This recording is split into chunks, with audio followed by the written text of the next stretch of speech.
Upang mapalakas ang industriya ng niyog sa lalawigan, nagsagawa ang Department of Trade and Industry Isabela ng skills training on coco coir and coco peat processing sa ilalim ng programang What's Up Coconut sa Banawag, Angadanan. 29 na kalahok mula sa Valdez Integrated Farm Organic Scholar Practitioner Association at Angadanan Dynamic Trimmers Association ang dumalo sa aktibidad. Ibinahagi ni DTI Technical Analyst Sara Mendoza ang mga layunin ng programa samantalang sina Josabeth Salvador at Von Revalledo ang nanguna sa mga talakayan at aktibidad kasama ang tagapagsalita na si Kevin Aguilar. Tinalakay ang mga pangunahing konsepto at oportunidad sa paggawa ng coco coir at coco peat, kabilang ang paggamit nito sa agrikultura at iba pang industriya. Nagkaroon din sila ng pagkakataong bumuo ng sariling logo para sa posibleng packaging ng kanilang mga produkto.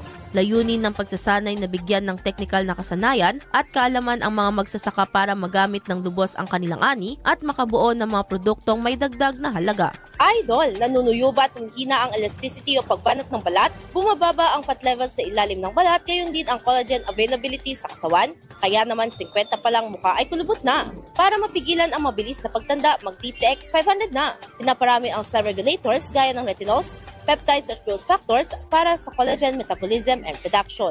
Sa DTX 500, hindi lang balat mo ang magiging makinis kundi ang selula ng iyong buong katawan. Para maging healthy, mag-DTX 500 palagi. Para sa IFM News, ako si Idol Sena Mariakdang, Idol. IFM News.